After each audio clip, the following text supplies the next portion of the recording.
Welcome to the Mom and podcast. We're your hosts, Suzanne Kearns and Missy Stevens. We want to help you through everything that happens in the ellipses, from your professional life to your emotional health. You're a mom and so much more. Let's figure out what comes next together. Welcome to the Mom and podcast. It's Summer Camp for Moms, Week 3, featuring Katherine Wintsch of Slay Like a Mother. And if you're joining us for the first time, we're currently running a month of replays focused on helping moms discover and develop their passions while their kids are off doing that very same thing at their own summer camps. And this week we are sharing an encore presentation of our Slay Your Inner Critic episode with Katherine Wintsch, author of Slay Like a Mother. And we learned so much from the book and from our time chatting with Katherine, but we also know all too well that over time, even the biggest aha moments can fade into the day-to-day errands and family emergencies and all that good stuff. So we needed a refresh listen for ourselves, and bet you guys do too.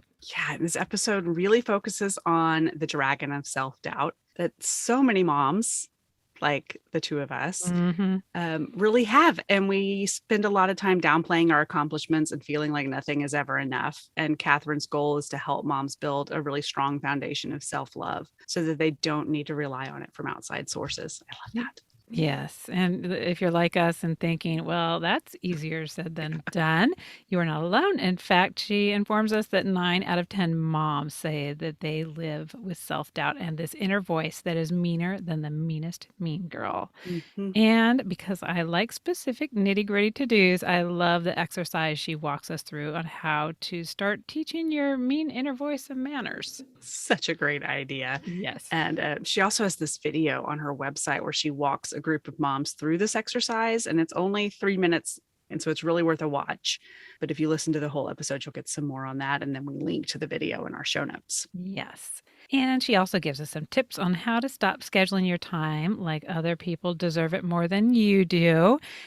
And she does this by making sure you have enough purple on your calendar. So that's another little teaser to make you listen to the whole show to figure out what that means. And so with that, we'll get right into the original episode. See you next week. Enjoy. Bye. Welcome to the Mom and podcast. I'm Suzanne Kearns. I'm a mom and writer, LGBTQ advocate, and this week a Trello and Evernote business tool user, thanks to Kara Harvey, who's the purpose-driven mom. You can go back to episode 37 if you want some inspiration. Awesome. And I'm Missy Stevens, mom and writer, foster care advocate, and today birthday weekend planner for my husband, who always gets overlooked in the Halloween hubbub. Oh, fun. So I'm trying to not overlook his birthday this year. Yay. And we are so happy today to have Katherine Wintsch of Slay Like a Mother with us. Katherine dedicates her life to making the lives of mothers easier. So good. In her role as founder and CEO of the Mom Complex, she helps the largest companies in the world, such as Walmart, Johnson & Johnson, and Airbnb, better understand and support their mom customers and employees. In her latest venture, Katherine combines 10 plus years of groundbreaking research on motherhood with her own personal journey in her popular book, Slay Like a Mother. Suzanne is holding it up for our YouTube viewers. Parade magazine recently named Slay Like a Mother one of the top 10 life-changing self-help books of the year. And Katherine's research has been featured by the Today Show, the New York Times, the Wall Street Journal, and Fast Company. She is a recipient of the Working Mother of the Year Award by the Advertising Women of New York and the Outstanding Woman Award from the YWCA.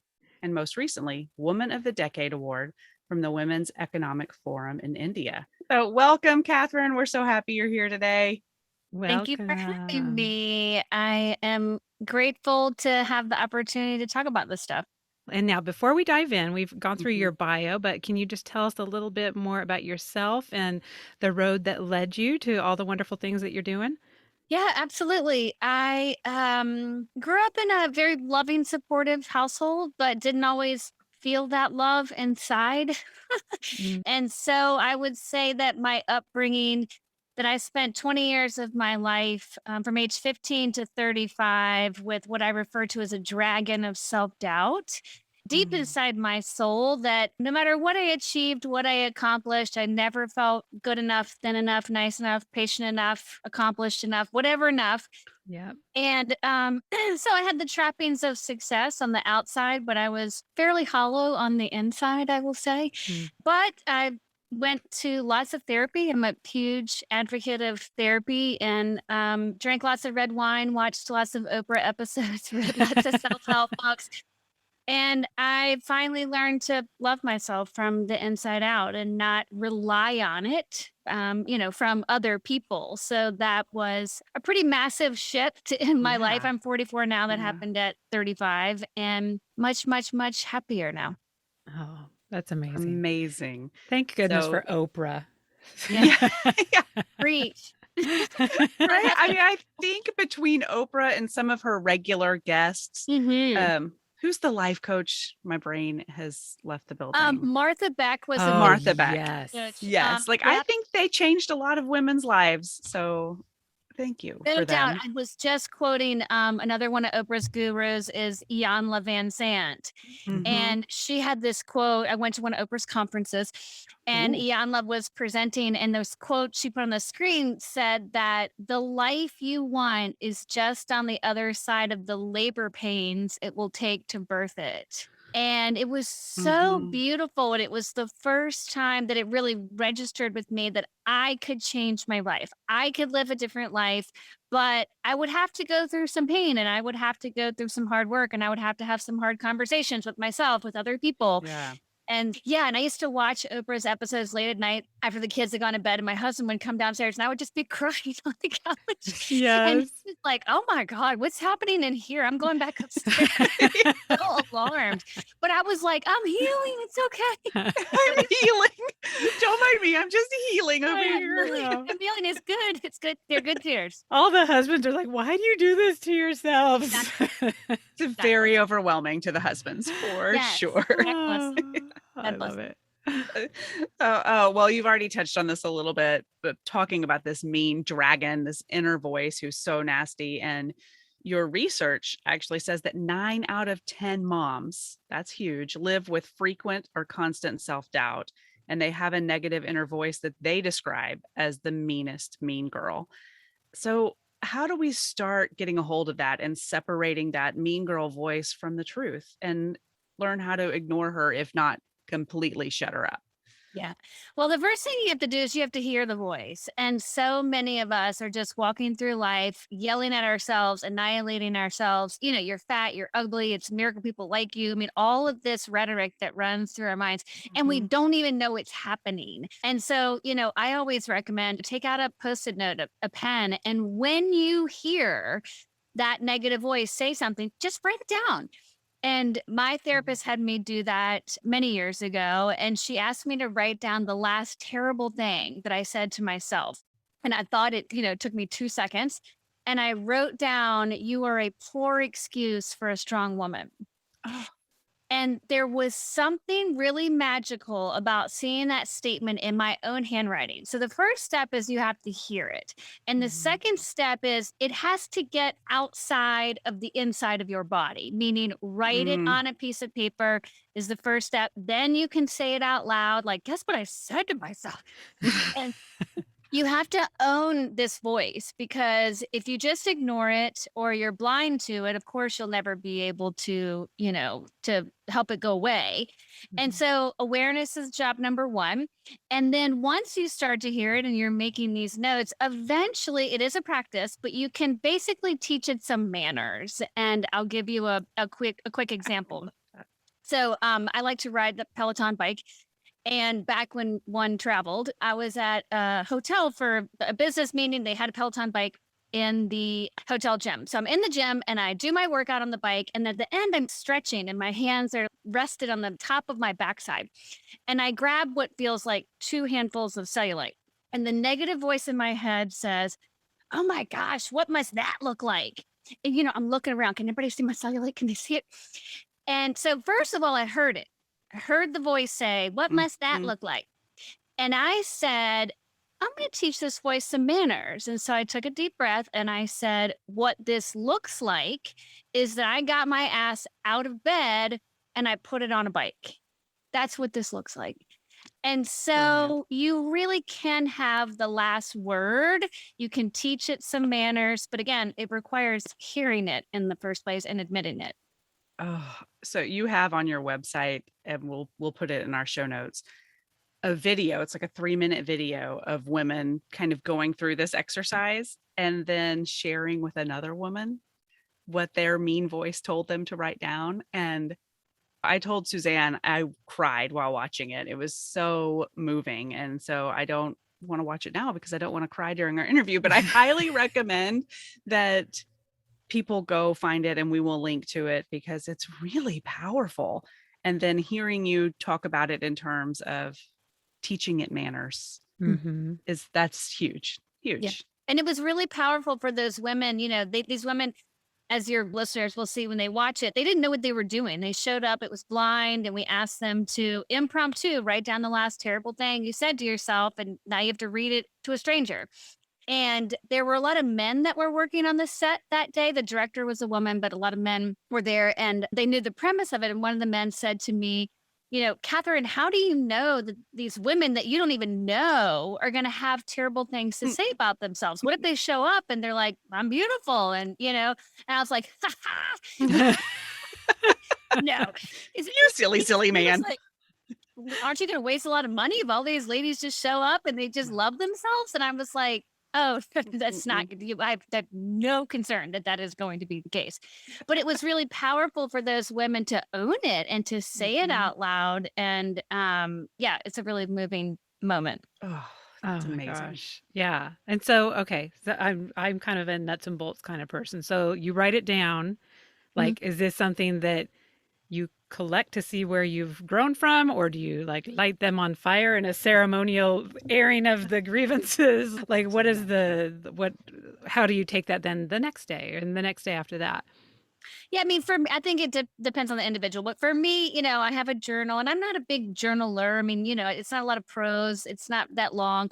But I would just, write every once in a while just the statement on a page, another day, just the statement on a page, and really let it sit in this like stark environment, by Mhm. itself. Mhm. And I kind of did want it over time. And I can look back on my journals and I can see, oh, yeah, that's when I was trying to get that promotion at work and I thought I sucked, or Mm-hmm. that's when I didn't know how to be a mother to a teenager and I was, telling myself that I suck. And so it's not necessarily a bad thing. It can be great for me now to go back and look and see how far I've come and I don't treat myself that way anymore. So I think it's nice to have it, or it doesn't have to be a journal. Not everybody's into that. You can use like the notes app in your phone, Mhm. just like get it out quickly, get it down quickly. And I would keep it in some format that you can go back to it. And again, realize how far you've come when you start to make progress and you don't say that crap to yourself anymore. Yeah, I love that. Oh, Yeah, well, those are great tips. knowing that women are saying these things to themselves day in and day out, and this chronic self-doubt really, I think, can almost train you not to trust yourself and your own inner Mhm. voices and your For gut sure. instincts, and you start to really question that. And so, would love to hear how you've helped women reconnect with that inner truth to really understand our core values and determine priorities. And I just got to read this quote from your book because I was telling Missy, I seriously could just highlight the whole book. Um, but in particular, I think this sums up so much. But as mothers, we often don't understand ourselves well enough to know what we should be loving and protecting beyond our children or families.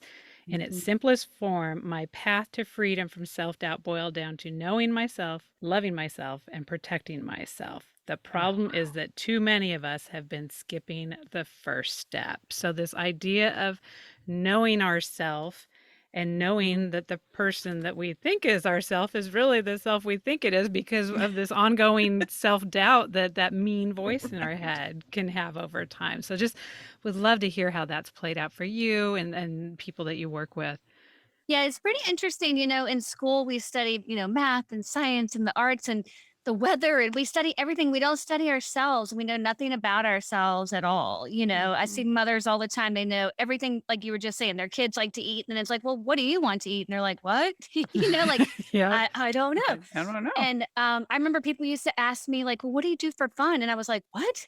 Like, fun. Mhm. I am either working my ass off, drinking or sleeping. I mean, it was just like there was no other, like, I just couldn't imagine like fun.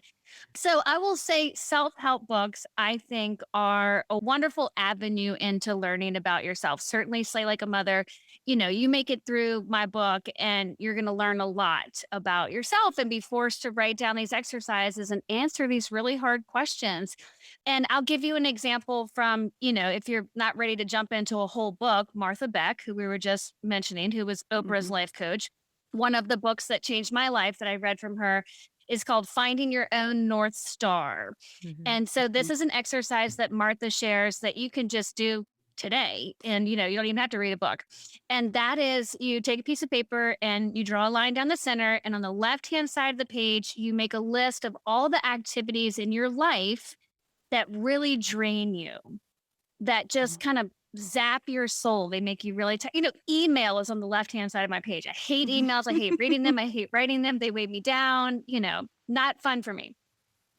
And then on the right-hand side of the page, what activities in your life fill you with joy? And be really specific, not just spending time with my children or, Mhm. just be really specific. It's when I play tennis, it's when I play a puzzle with my son, Mm. or it can be work related, doesn't have to be. But that sheer act of like what depletes you and what energizes you is for the women that I work with the first time they've ever contemplated that. And then the way to make it really actionable, if you want to start protecting yourself after you've learned about yourself, is you take those activities on the right and you put them on your calendar, not all of them, pick the top three, and put them on your calendar as reoccurring meetings. So, for example, if you love yoga and you feel very centered when you do yoga, but you never make time to do it, then go to your calendar and put every Tuesday morning for 30 minutes from 8 to 8:30, I'm going to do yoga. But the critical step is that it is a reoccurring meeting. It's every single Mm. Tuesday. So that the willpower that you need to do yoga because it energizes you or fulfills you, you only have to muster up the willpower one time to say, this is important to me. And what I do on my calendar to this day, anything that's in this vein that re energizes me, refuels me, I color code it in dark purple on my calendar. And the reason that I do that is because if I show up to a Monday and I look at my week in a glance and there's not enough purple on my calendar, it means there's a problem. And it Genius. means that I am falling back into my old ways of believing that other people deserve my time more than I do. Oh, Because that's boy. what we believe. When you Yeah. give all of your time away to other people, and you save nothing for yourself, it means fundamentally that you believe they deserve your time more than you do. And that is not a healthy way to live. And so the purple is a beautiful thing in my life. Yeah, I love that so much. What I'm an stealing easy it, yes, and I it's really like purple as well, so Mm, I think I'm yeah. even going with purple, like And I call it, the calendar, you can like, I don't know what calendars everybody uses, but the one I use, you can color code it and then you can name that category. And I just call it my mojo time. And it's really beautiful. And sometimes it's in the morning, sometimes it's in the evening, but again, it's always reoccurring. And what I have found is that all the other crap in my life, the dentist appointments, the getting the dog groomed, the meetings, the life, the Mhm, everything, it still fits. It still fits. mhm, But I show up there first because I book it out like it's a year, at a time. And right. so people think that the self-care is selfish, but I guarantee you I have so much more now to give away to other people because I'm taking care of myself. I love that. I was just telling Missy that I was going through my old pictures and saw from your Mom Too presentation. It was 2018, I think. Yeah. And I just remember coming out of that session, like going, I need to follow everything she does. I think it's all so amazing. But it was the first time, and I've heard this a few other places, but it was the first time I ever heard this theory about that self care time and the time for yourself as the big rocks versus the sand, Yeah. and how the big rocks are Mhm. really the things that feed you and that bring you energy and that are really your time, and the sand is all these little have to do's to taking the car to the shop, taking the dog, gets hair done. And the fact that if you put all your sand in your glass first, then the rocks You're can't never getting those fit. rocks in. Yeah. Yeah. Whereas if you put all the rocks in first, the sand then can fill in the blanks and everybody can fit in there. You can get everything done. Well, not everything done, but I think the other thing that you'll learn, as you do this more and more is that people don't care about you as much as you think they care about you. And so, if somebody comes to you and says, oh, Missy, can you do this at 10 o'clock on Tuesday? And you go, no, but I can No. do it at 11. And they go, okay. Or can you volunteer for this big event at school? And you say, no, I can't. This month is like really hard for me and I can't do it. What do they say? They go, okay. Okay. And they go find somebody else. And so, we live in so much fear of disappointing people, of letting them down. But the more you say no, the more you step away from obligations that don't fulfill you, you realize really quickly that the world keeps spinning and yes. everything keeps going. And we're not quite as important as we like to think that we are. Mm. I think you're tying into something that I wanted to talk about a little bit. I really take in that external stuff. I don't just have my own inner mean girl. I assume that lots of other people are also mean girls or men or whatever the case may be. And I will take a message wrong, I think, or I'll hear it incorrectly when someone says to me things like, oh, you're still writing that book. I hear it as you're never going to finish that book. You're not capable of it. Or, oh, you can't volunteer for that. I hear it in the mean girl voice, like, oh, you can't. Are you sure? And so, do you have like tips or tricks to address that outside voice? You've talked about it a little bit Yeah. already, just practicing Yeah. saying no, but what else can we do?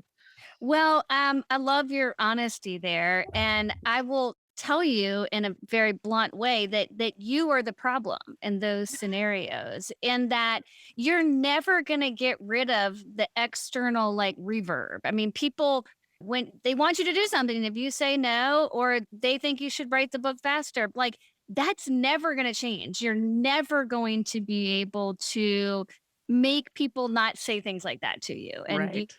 die trying, And so Yeah. what you have to change is how you receive it.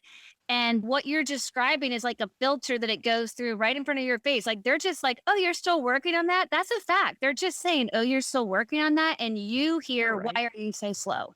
And so, Mhm. once you are more confident about what you're doing and less critical of how you're doing it or how long that you're taking to do it, that filter will go away and you will just hear people say what they're actually just saying. And it won't be, there's like a translator in between, Yes. Yes. the what someone is saying and what you are hearing. And I think we can take a cue from men here. Men don't do this. I mean, I'm No, they don't. generalizing, but you know what I mean? Like My somebody husband does says, not do this. no, neither No. does mine. Somebody says, you're still writing that book? Yep. I mean, he would just go, yes, I am. And he would even think, and I'm writing a damn book. So Yeah. And fuck it's it. Like really good. he wouldn't care. I mean, and then I'll say, did you hear the way that person said so? And he's like, they didn't say it like that, Catherine. And so I mean this in the best way. Like you are the problem and you Yeah. are easier to fix because it's you than trying to fix everybody else or trying to,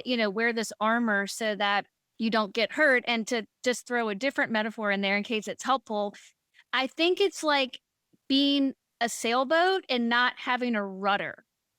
Uh, So if you don't have a rudder as a sailboat, right? The wind blows and you're just like, whoa, oh, they said I'm mhm. slow. Oh, they said I'm fat. Oh, they said, and every wind that comes your way, you just get toppled over. And that's an exhausting way to live. I've lived that way for 20 years. But the more I grew to like myself, to respect myself, to love myself, the rudder on my sailboat got really, really deep, so that now the winds still blow just like they do in all of our lives, but it doesn't make me nauseous. It does, it's, you know, It's like I'm not, Dramamine. yeah, like that is, a very whiplash way to live. And so once you gain more confidence in what you're doing and look at the good things of what you're doing, I'm writing a book. I mean, how many people can say that? That's heroic. It's amazing. So yeah, it'll just be and I'll give you an example. My son's a big soccer player. My husband goes to more of his games than I do because we kind of divide and conquer a lot. Mhm. And I showed up to a game a few weeks ago, and one of the dads was like, "Well, haven't seen you here in a while," Ooh. And normally I would have been like, "He's so right. I'm a terrible mother, and I'm never around him." Mm. But I just went, "Well, I'm here now," and it didn't stick to me. And again, he was just stating a fact. I haven't seen you here in a while. He was probably happy to see me. He wasn't judging me, but it was And if such he is, who cares? That's the other right. thing I'm Like, trying I to learn. am Like, a if they good are mom. judging, like, who Yeah. cares? Yeah. And I think I'm a good mother. And, sitting on the sideline of every single soccer game doesn't make me a good mother. I'm a good mother in a lot of other ways. And so Mhm. it's just so beautiful to not stick to you. Oh, Yeah, You can that do it. old, like, You can do it. bounces off me, Hmm. then sticks to you. I That what was that thing we used know. to say as kids? Yeah. Rubber You glue, but I'm I I'm rubber, rubber kind of you're wanna glue. glue. yeah, I kind of want to embrace the like, it doesn't have Yeah. to stick to me. I'm Doesn't that? coated in Teflon and Yeah. Yeah. It's beautiful to think that you're the problem. Like that is so freeing to me. Like it that is so is freeing. great. Let me change me. Yes. Yeah, and allows us to love others in a better way, I think, too, Yeah. Yeah, and because we're have not better assumptions about other people's yeah, intentions yeah. or not care about their intentions because Right. their intentions aren't your problem, really. And Right. just go on with my day and use my brain power and my emotional strengths in other Yeah. ways. Right. Yes. Right. Oh, I know. Focus. We need like those horse blinders. Just like flip, flip. Yes. Yeah. But Yes. so we love the work that you are doing through the mom complex, So and I cool. think it's so important the voice and understanding that you are bringing to these big corporations to understand and care about what moms think. So would really love for people who aren't as familiar with what the mom complex is, if you can give an overview, and then would love to hear some of your favorite aha moments that you've had while opening the eyes, whether from the moms, kind of like you see from interviewing moms, or from corporations who are like, oh, I didn't understand that. Yeah, so we are a consulting company and we help really large companies come up with better products and services for mothers. And we do that through research. So if we're working with Walmart, we're studying the way women shop and buy groceries and what they want, what they don't want. If we're working with product manufacturer, how moms, put on makeup, how they wear it, how they think about it, what they want to buy. And so it's a lot of research and it's a lot of fun. And it's kind of easy in the sense that we just go and speak the truth to these companies about how hard it is to be a mother. And most of these people, our clients, are used to seeing kind of airy, fairy, fluffy research about moms. It's like moms Mhm. want the best for their children, they want to eat healthy meals.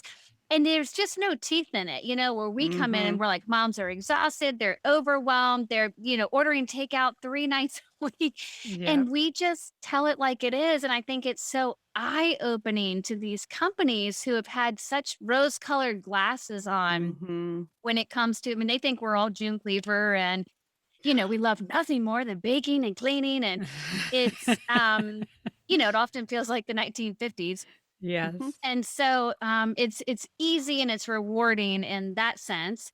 And we had an executive one time that we were revealing a lot of research about mothers, and he got rather emotional during the presentation. Left the room, and he came back at the end. And of course, I was nervous. I was like, "Oh, we're gonna get fired."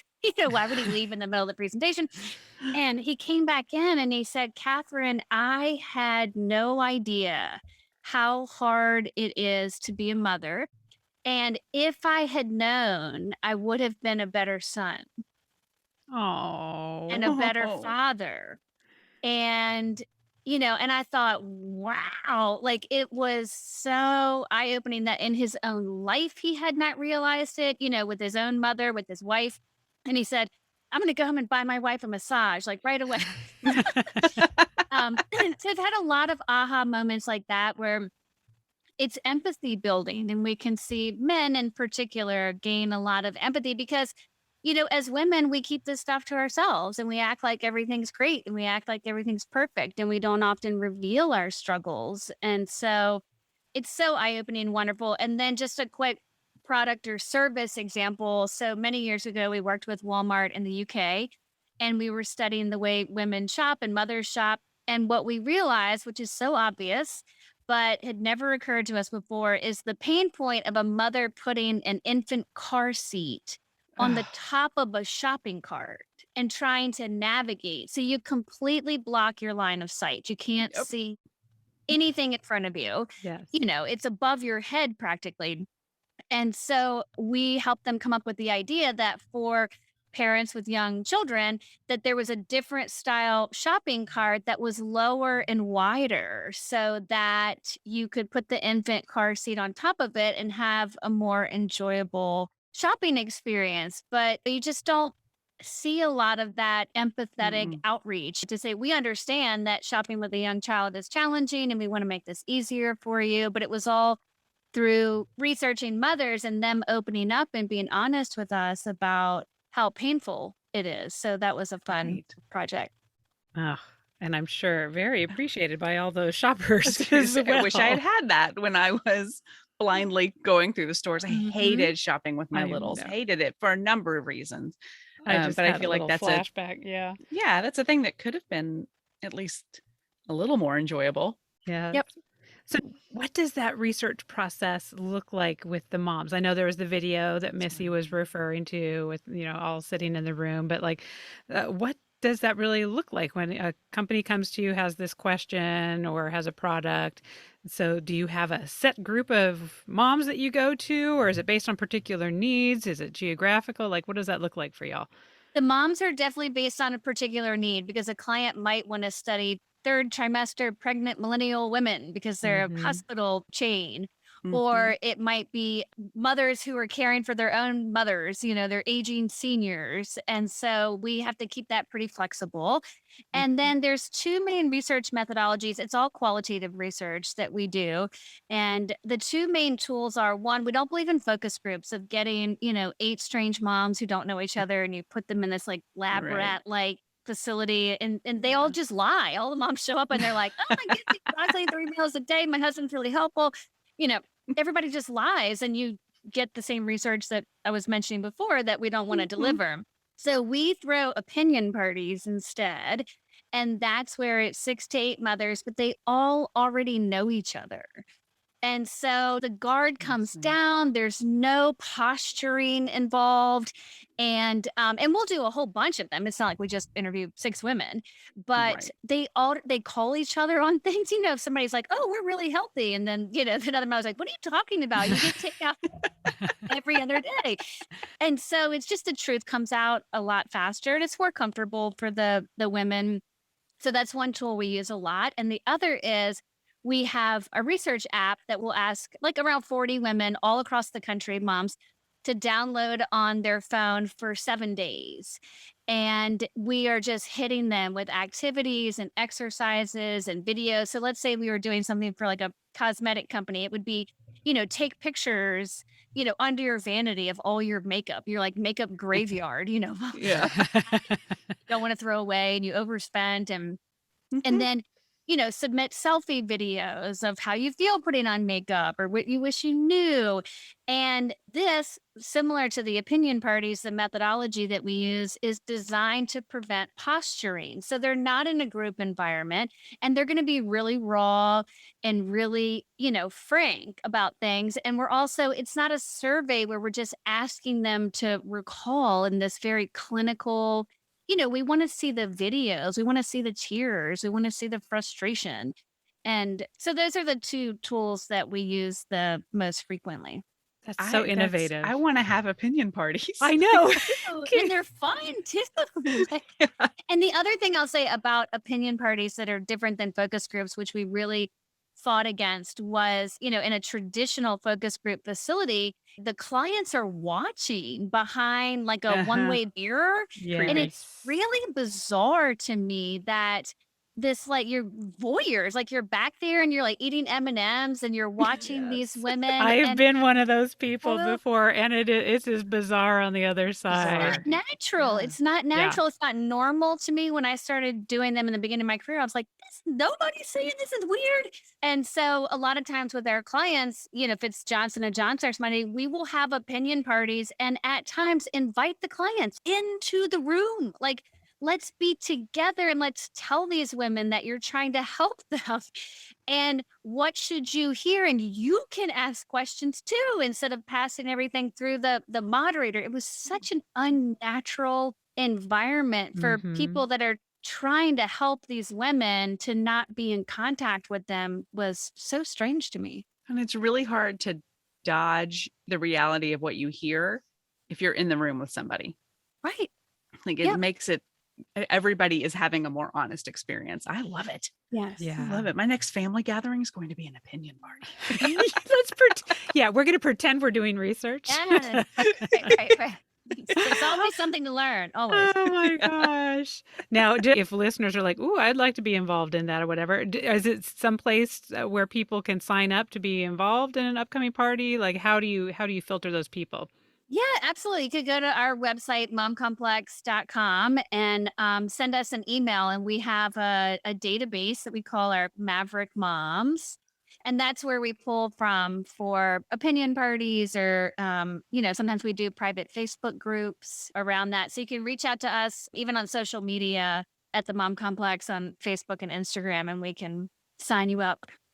Very cool. Cool. And now, since a lot of our listeners are stay-at-home moms, Mhm. so I think all moms kind of face probably 80% of the same battles, maybe even 90% of the same battles, but there Yeah. are some unique elements to that. I'm just really curious if you're seeing any trends through the research that you've done in particular that stay-at-home moms are facing, especially maybe around maybe some moms that weren't intending to be stay-at-home moms, but due to COVID now are, and just really curious what you're seeing in the mindset of women out there facing these challenges at home.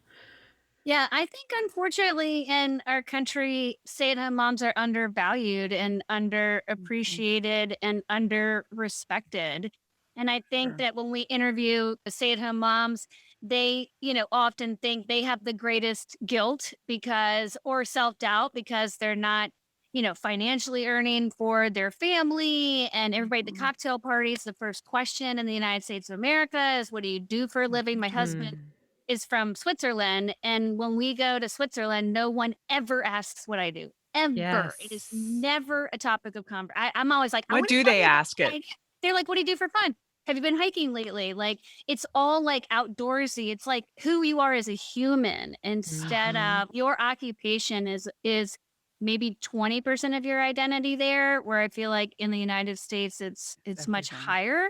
Yeah. But a stay-at-home mom will often think that they have the greatest, doubt and guilt, but it's equal on the working mom side because they're like, "Well, I'm never home and I don't know how to have, boundaries and say no to my boss." So it runs deep, but I think that kind of like Missy, what we were talking about, that filter. I think for a lot of stay-at-home moms, what I see in my research is they're adding an extra layer of filter of Mhm. judgment that sometimes is there, but a lot of times is not. If someone says, "What do you do for a living?" It's kind of just a default. We don't know what else to say in We this don't country know. to get Yeah. to know someone, Yeah. where I think that is received as a slight. It is received as, "Oh, now I have to work myself back up in your esteem." Mhm. And so I do think it takes an extra dose of pride for stay-at-home mothers to really own it and say, "I'm Mhm. proud of this. This is what I love doing." And you're seeing more and more of it. Like I see women on their LinkedIn profiles now are just owning it Yeah. and putting it out there. And I hope we can get further along in our society. But again, that's external and it's very hard to change that. And if we can be proud of what we are choosing to do with our time and what's best for your family, then that rudder gets deeper and you care less about Mhm. what other people think about your choices.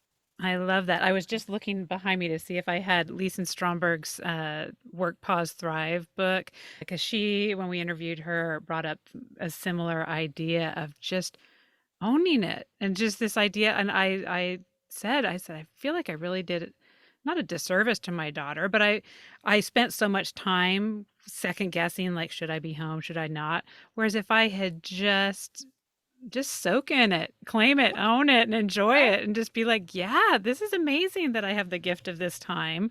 And Yeah. just, it's kind of this idea of like, okay, when you schedule a nap, you can really enjoy that nap. You don't have to be guilty about taking the rest or whatever, because that was what that time was intended for. Not that staying at home with your kids is anywhere even close to a nap, but the idea No. that this is, and I think maybe that's where it might be harder for some of the moms who, or dads who are home due to COVID and circumstances that Mm, were not their choice for sure. because you didn't get Really to have overwhelming. that ownership of the decision Hmm. or the ownership of Yeah. where Right. your life is right now. So that might be a little more complicated, but um like in my case I did have the luxury of making that choice and it was a very conscious decision and I really wish that I had just lived in it and just Me really too. just been like this is amazing. Yay me.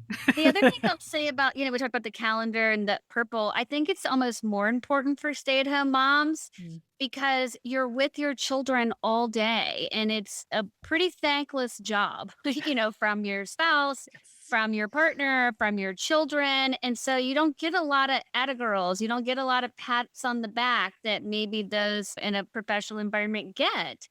And so you need that escape. You need that time to do yoga. You need that time to go for a walk. And so I think it's even more critical to be able because if you are going into an office or you're going to meetings, like you do get a break. Not that working Hmm. is always easy, but you don't have a child crawling on you, all day, Mhm. every day. So Right. I think those moments of silence, those breaks, those reprieves are really important for the mental health of stay at home moms. Yeah. Yeah. I And taking those with that, like we've talked about, there's no guilt attached to that. None of this, you're not filtering. I would filter that when I was a stay at home mom with little kids. I would think, well, I'm going to take this time for myself, but now what do people think of me? So take yeah. that out of Right. there and just be like, I'm Yeah. taking this time for myself. It's important. Yeah, Yes. you will lose your mind less frequently. I mean, you can't bandages. I mean, when you take time for yourself, even if it's 30 minutes to walk around the block, you're more level headed. You're going Hmm. to yell at your children less frequently. And so, again, self care has this halo of being so selfish. But I guarantee you, I'm a better mother, sister, wife, daughter, friend, human being because I take time for myself. And before this, I just yelled at my children all the time. And I say and say like a mother, their punishment never fit the crime. I mean, I was like always yelling and they barely did anything wrong, but I was just so on edge. Edge, And yeah. my ego and my identity was so caught up in other people's approval and compliance and Mhm. obedience. And that's an exhausting way to be. It It is. is, It is. and And I think I can see it in my children and even in my spouse. I see what they need for that time and space. I know that they are better people if they have time to exercise, if they eat right, if they get proper sleep. I see that and I try to make that happen for them. And I'm learning, and I really, really feel like I'm just learning that not only do I have to do that for myself, I have to do it with the same care I do Yeah. that for them. And it's something I've talked about this recently on the podcast that I've always been pretty good at recognizing that I need rest or exercise or water or whatever it is, but I've never been good at being graceful about it. I feel a lot of guilt and a lot of Mm, self um like I'm self-conscious about it, I guess. mm, yeah. mhm. And so I'm learning not to be because I don't feel that way when I offer that to the people I love. Yes.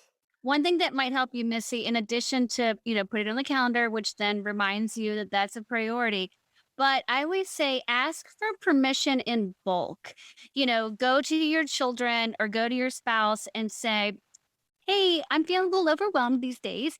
And if it's okay with you, every other Thursday night, I'm going to go for 2 hours to a cafe and I'm just going to read my book.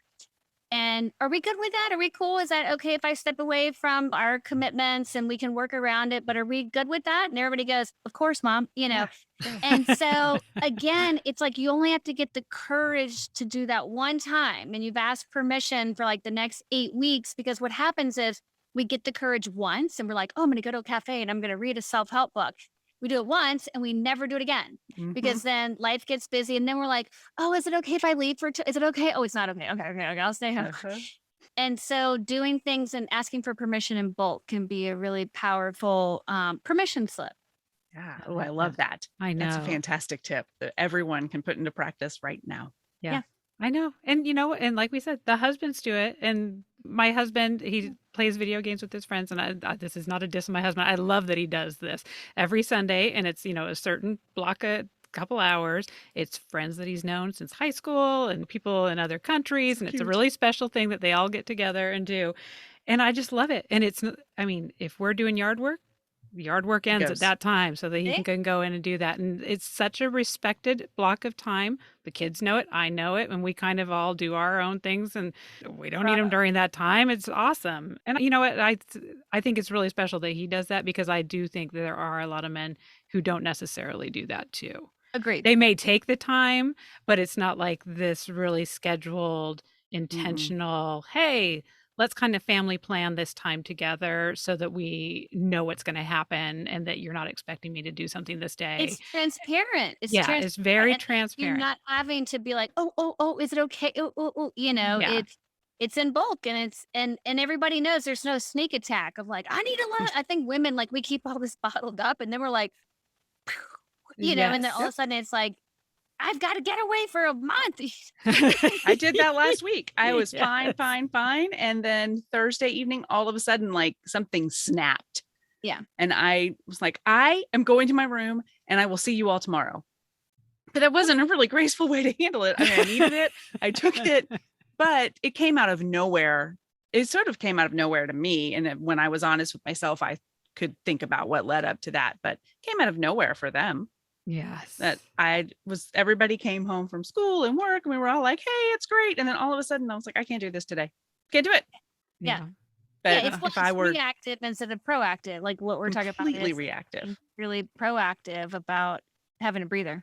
Oh, yeah. this is all such good advice, and I really cannot Yeah, you've recommend got to. Slay Like a Mother enough. Such God. great information. And for people who want to learn more from you, do you have any upcoming seminars, or where's the best place for people to find you? The best place to find us is on Instagram. You can follow us, Slay Like a Mother, or my handle, which is K Wintsch, WINTSCH. And we release upcoming events there on Instagram as they come about. And you can also go to slaylikeamother.com and sign up for our biweekly newsletter, where I release blog posts and tips and tricks to help you slay what's standing in your way. Wonderful. Nice. Oh, I'm so excited for people to learn more. And yeah, we're gonna do some of our favorite takeaways from the book, and we'll put them up on social media or within our Facebook Yeah. group, and also some clips from this podcast, because such great. I mean, this like. So much good I info. mean, I hate to be like it's life changing, but it is. It's life It changing is. if you can put some of these processes in place, and these are not. You don't have to put money into it. It doesn't take more than just kind of this change of mindset or this change of habits of actually doing these things. So excited. These are things you could put in place today. Today you can do this. Yes. So, okay, Yeah. now as we're learning about the book, now we're going to be look, listen, learning some of the stuff that we are I know. I just doing. looked at the clock and we gotta like I know we'll speed go. look, listen, learn. I'll go fast. But for anybody who this is your first episode listening, thank you for joining. We're so happy to have you here. And the Look, Listen, Learn segment is an opportunity for each of us to talk about some of the favorite things that we've been either watching or reading or listening to or learning about this week. So I will go ahead and jump in so we don't put you on the spot, Catherine. Throw the guest under the bus first. Yeah. So the thing I've been listening to is called Storytime with Seth Rogen. And there was an episode called Glorious Bastards, where it was the story of how this comedian, tell me if I'm pronouncing this right, Missy, Quinta Brunson. I think so. I Quinta don't know if I've Brunson? ever heard it said out loud, but Yeah. I have seen her and love her. And she's talking about how she had this total sliding doors life pivot moment due to bumping into Paul Rudd As at one the does. movie Inglorious Bastards, where she was with a boyfriend, where she kind of was making a pivotal decision, like, should this be my boyfriend? Should it not? This path in life, and she didn't hook up with Paul Rudd or anything, but because because of some conversations that were had, she made some changes in her life. But then it goes on to interview Paul Rudd and talk about the people who made changes in his life. And it ends up to have this hilarious connection to Dan Wilson, who's the guy who sings that song Closing Time, which I can't get out of my head now. Do you know that? The closing time, you can't, Love you it. don't have to Yeah. go home, but you can't stay here. But, and then, yeah. And so it just kind of follows this rabbit hole of people who have influenced the person who influenced you, and so on and so on. So it's Beautiful. really fun. It's and anything with Paul Rudd, I mean, really. Yep. And I talked about earlier how I am learning. I'm learning how to use Evernote and Trello. So I mentioned Kara Harvey, the purpose driven mom. I went back and watched some of the videos since we weren't able to go into the Trello tutorial when we were interviewing her. And I mean, she's got tons, it's like an hour long. So it's helpful. There's all kinds of tutorials. So I think I'm going to use Evernote for lining up the notes for my book and research for my book. I'm going to use Trello, I think, just for that every category of to-do list that I have. Because I'm doing NaNoWriMo, although the no is standing for nonfiction, not novel. So National Nonfiction Writing Month, which is all in November. And in addition to that, my looking has been looking at new curtains for my office. I just got these. They are like the color of the sun practically. But they were cheap and they're fine. So I'm going to put them up on my office doorways since my office has two doorways that don't have doors in them, to be a signal to the world. And also just to kind of, we were talking about those horse blinders. I feel like I have this peripheral vision of anybody who comes through the kitchen that I can see and whatever. So I'm going to put those up. It's kind of brilliant, and I might steal it because I have I, the same kind of room yeah. with the two open doorways, and I don't really want the expense of putting in doors. We've talked about it, but I don't really want to spend the money there right now. Yeah. So This is like maybe all in curtains. with the curtain rod and the curtains is gonna be under $100. And I am Wow. claiming my space. Yeah, like I said, they're not gorgeous, but I Mhm. mean, I'm more of just like this is proof of concept at this point. Yeah. Maybe if this works, then I'll be like, okay, maybe I'll, hit Pottery Barn or something instead of Amazon. Well, But plus that would soften the room sound wise, like if we decide we want to if we record just in our offices. yes. Yes. So yes, Oh, that you is got what me I've thinking. been listen, learning. What about you, Catherine? I'll say for looking, I've been looking at sex differently. I just finished Ooh. binging on Netflix Gwyneth Paltrow's a series called Sex, Love, and Goop. And it's Oh, I did not. really Okay. profound about how we have been just indoctrinated into the way that sex is supposed to be and different roles. And it follows like six different couples through various different like sex therapy. It's just fascinating. And, I hate that I'm 44 and I'm just learning about, I don't know, just a lot of different, and it's very vulnerable and kind of cringeworthy at times. And I just love it. I just love people being vulnerable. So that's what I've Oh, been looking at. Learning, I am still always learning about myself and my own journey. And I'm reading a book right now called Welcome Home by Najwa Zabian. She's a woman from Lebanon. And it's the most amazing metaphor. It's about how you build a home for your soul inside of yourself instead of inside of other people. And the metaphor is so profound to me that when you put your soul in other people's homes and other people's hands, that you can feel spiritually homeless, which is Oh. exactly how I felt for 20 years of my life. And so I'm still learning about, building this home for my spirit and myself. And so that's been really mind blowing. And then I have been listening to a book called Unbound by Tarana Burke. And mhm. she is a Black woman who is the original founder of the Me Too Yep. movement. Yes. And it has been really eye opening to learn about the lived experience of people who have experienced sexual violence, and particularly in the Black community. And I have really welcomed learning about experiences that are different than mine. And I'm always trying to look, listen, and learn about, other lived experiences. So that's a phenomenal book too. Oh, you might enjoy it. She was just on the We Can Do Hard Things podcast, the Glennon I was like, Doyle's where did I podcast. just see that? Yes. Saw a Yeah. preview for it. I'm make a note. I need to go back and Yeah. listen. Really, really good. Yeah, she's amazing. Yeah. What about you, Missy? Okay, I don't want to follow that. I'm like, I maybe I'll know. just go today. I have some really deep things to share with y'all today. Yeah. Where's it better than curtains? Because For sex. So first, I meant to bring the product in here and I did not, but Suzanne and I were talking about it before the show. I got a new hair product called Do Over, DOO Over, and it's by Kevin Murphy. I love Kevin Murphy products. Yes. They all smell good and they're all like, the packaging is pretty. They hit all the right They do. buttons. But I got this product. I got my hair trimmed yesterday. And so I have like freshly trimmed hair, which always acts a little differently than after it's been washed. And the ends right now, like all used to be middles. And so they don't know what to do with themselves because now they're ends. And so I woke up this morning, I was telling Suzanne, I was getting a really strong leather Tuscadero vibe out of my hair. And I don't know if it's really doing it today, but then we started talking about, just stay with me here. There's a point.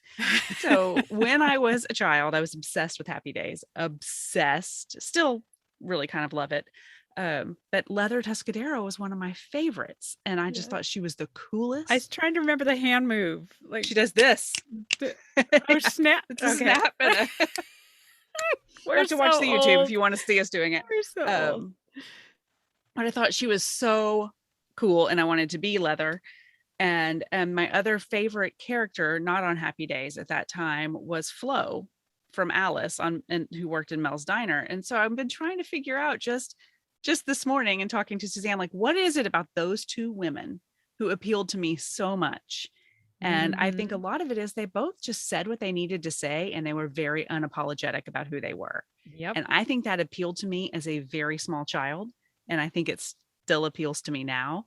So I think my roundabout learn is, hey, there's this good hair product that kind of is a dry shampoo / hairspray that works with day 2 bedhead. But the other thing I'm learning is that it's kind of cool to go back and think about what has impacted you in your life, even if it's something as fluffy as a TV character, and why that spoke to you.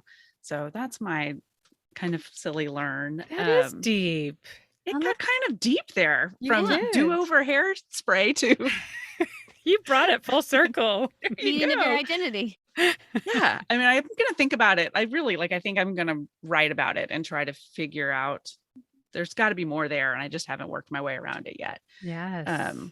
But my look, and then I'll wrap it up. I have a listen I'll share next time. But my look, I watched the Way Down documentary about Gwen Shamblin Lara. Have either of you watched that? I haven't heard of So that. it's a very sad story, really. She died this past year in a plane crash, but it's also just crazy. She's one of the founders of a cult church in Tennessee called The Remnant, or the Remnant Fellowship, I think. And she founded this weight loss program called the Way Down, like WEIGH, Way Down. I don't think I got the documentary is the Way Down, WAY. I'm not sure why. But that's the name of the documentary. But the weight loss program was the Way Down, as in weight.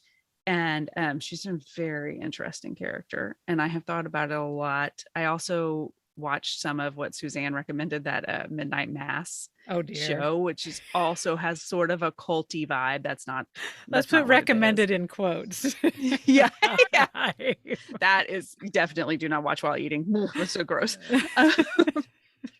So I just have been thinking a lot about cults. I'm fascinated by that. And again, I'd like to know why, but religion and how it gets all twisted up in all these crazy ideas. And this Remnant Fellowship is still, it's still going. Her children are running it, and it's sort of bananas. Oh, I recommend giving that a watch. It's not very long, and you can spend the whole time going, what? I picture that being my face through a lot of it. I mean, my face the whole time was like, Oh my goodness. Oh, that's pretty solid. We had like a nice variety pack there in the look list. Yeah, you can get Yes. whatever I you like that. need. Pick your Yeah, poison. I know. I love it. Oh my gosh. Well, this was so much fun. And So wonderful to meet you. hopefully there's some people watching on YouTube. Most of our people are listeners and not the watchers. But if you can see the book here, Slay Like a Mother. And yeah, it's just so good. It's so good. I could go for a whole week just talking about all the different lessons because I mean, it just gets to the heart of before you can do anything else, you need to shut down that dragon voice and the mean girl in your head and figure out who you are so you can just make all the rest of the steps intentionally. So, yeah, I mean, step Do it. one Read it. here. Yeah. If you're getting Pick your the book. stuff together, start here. Oh, so well, thank you so much for taking time out of your busy schedule to come talk with us. This has been so much fun. Awesome. Well, thank you for having me. It was so fun. It was fun. We appreciate it. Have a great rest of your day. All right. Bye-bye. Bye. Thank you so much for joining us for the Mom and podcast. We hope you enjoyed today's show. And if you know someone else who could benefit from the episode, please be sure and share it with them. And while we're begging, please subscribe and rate us wherever it is you listen to podcasts. You can find links to all the things we discussed today in our show notes or over at our website, momandpodcast.com, with the A-N-D spelled out. In between shows, find us over at the socials, including our private Mom and Community Facebook group. The links to that group and all of our socials can be found at momandpodcast.com.